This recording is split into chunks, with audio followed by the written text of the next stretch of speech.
Els gegants centenaris de la selva tornen a lluir el seu aspecte original.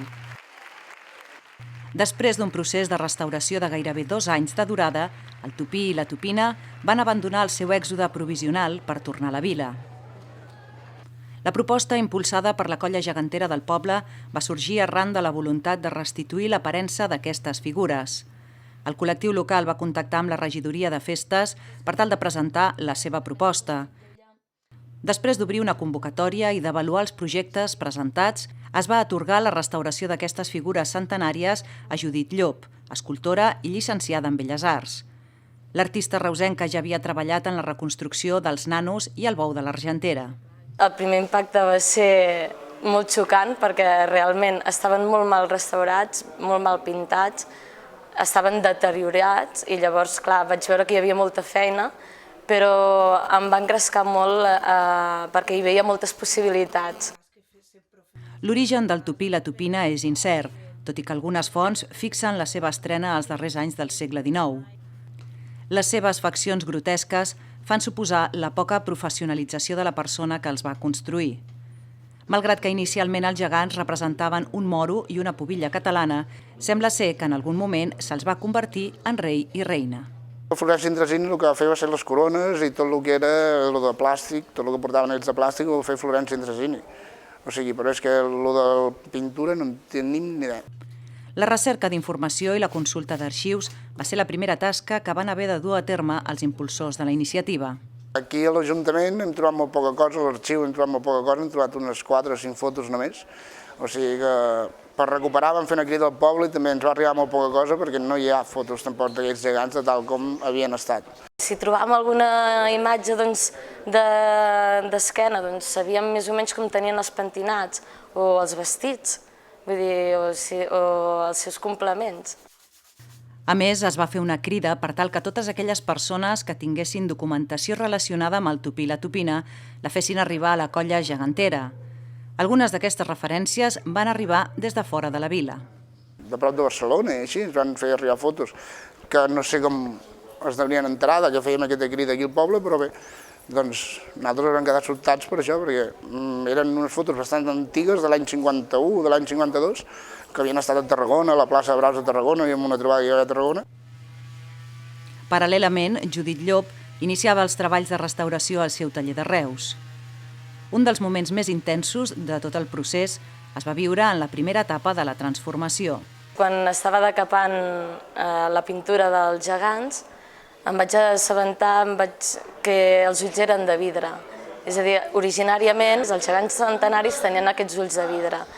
Tenia aquella por de dir, ostres, potser algun ull estarà trencat. I anava resant a veure que estiguin tots bé i va ser així.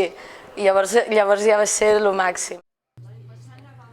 L'elaboració dels dissenys i la confecció dels vestits també es va realitzar tenint en compte els models que apareixien als arxius recuperats. Al començament, com vam dir de tirar endavant, vam preguntar, vam parlar a veure qui podia ser que ens fes la roba, perquè esclar, no són peces petites, sinó que són peces molt grans, i llavors, com teníem l'experiència que les dones ja ho havien fet pel Pol i la Madalena, doncs s'ha arribat a tornar a comentar i elles encantades de poder entrar en aquest projecte. El disseny és igual que els centenaris, els mateixos gegants que els estan restaurant, que eren centenaris, els mateixos vestits, tal com eren, és com els estem fent nosaltres, però amb una altra roba, clar. Les voluntàries del grup de dones van posar fil a l'agulla l'agost del 2014. A l'hora de confeccionar la vestimenta, l'element més laboriós va ser la reixeta, a través de la qual hi veu el portador del gegant. Més se va acudir que amb una fulla de paper quadriculat de llibreta vaig posar les tires així com van les ratlles de la llibreta i al damunt del paper ho vaig cosir. Després vaig estirar el paper i va quedar quadradet així. Durant el procés de restauració es van anar descobrint nous detalls sobre l'evolució del tupí i la tupina. A l'hora de treure la pintura, clar, te n'adones del que hi ha darrere. I únicament el centenari és el cap, en canvi el cos estava reformat, molt desproporcionat. sobretot el cos de la dona era el que estava més desproporcionat perquè tenia uns pits més grans que el cap. Els braços únicament em vaig adonar que les mans eren originàries. Tot l'altre ha estat fet a posteriori o ho han anat reformant depenent de les seves necessitats. Per tal d'aconseguir que el cos de la geganta fos el més harmoniós possible, Judit Llop va haver de refer pràcticament tota la seva estructura, el que va suposar un endarreriment dels treballs. Era la inquietud de que anaves avançant a poc, ja que tenia molta feina a fer, i esclar, veies petites millores en molts mesos, i llavors, esclar, deies... O sigui, la inquietud la tenies, perquè no sabies al final on t'arribarien ni com quedarien. Igualar els desnivells del tronc de les figures, tapar els poros del material unificant i polir els gegants són alguns dels treballs que es van haver de dur a terme. Amb l'objectiu de reforçar-los, es va optar per una cobertura de fibra de vidre, una mesura per reduir el risc d'esquerdes en cas d'impacte.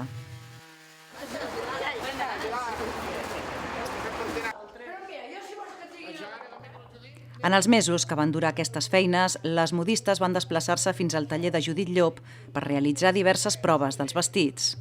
Tenia la por de que no li anés bé, i quan els vaig veure posats ja em vaig relaxar. Però quan els tallava sí, pensava, Pilar, on t'has posat tu? Estàs tallant els vestits dels gegants de la selva, on t'he anat a parar? Els nous tupí i tupina començaven a prendre forma. Tot i que amb aquesta primera posada de llarg dels gegants ja s'intuïa quin seria el seu aspecte final, calia dur a terme encara dos dels passos claus per completar tot el procés: escollir el color de pell i trobar la tonalitat del cabell de les perruques. Sabem que era àrab, doncs a ell ja l'he tendit amb colors més torrats.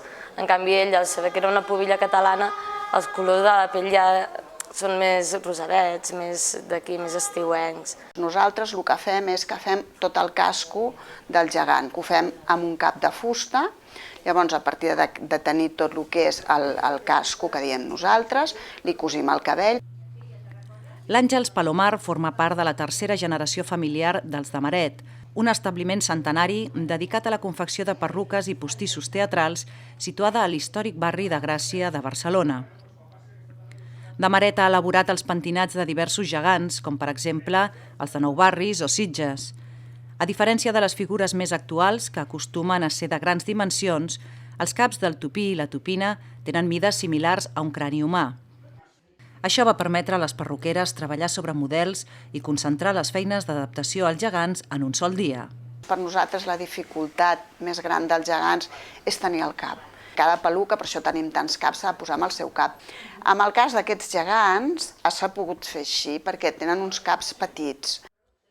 Els pentinats es van escollir seguint l'estil que apareixia a les fotografies recuperades.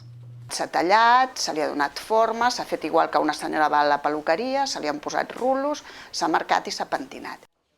En el cas de les perruques dels gegants de la selva, es va optar per cabell sintètic. Hem de pensar que estem treballant amb gegants. Els gegants van al carrer, els hi toca el sol, un dia plou, fins que arribes a poder-los amagar dins del cotxe. Vull dir, és una molt bona opció, perquè el cabell sintètic, un cop nosaltres, amb una calor especial, d'una temperatura especial, li hem donat la forma, això no es desfà. Amb la visita del tupí, la tupina a Barcelona es posava el punt i final al seu procés de restauració. La seva festa de presentació es va realitzar en el marc de la Festa Major de Sant Andreu. El nou aspecte d'aquestes figures centenàries va generar expectativa entre els veïns i veïnes del poble.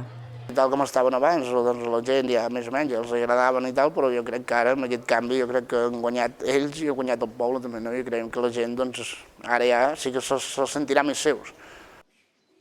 La colla gegantera té previst que el tupí i la tupina participin activament a les sortides geganteres de fora vila, sempre que el nombre de balladors ho permeti. Amb el retorn d'aquestes figures centenàries a la selva, el patrimoni geganter selvatà es consolida.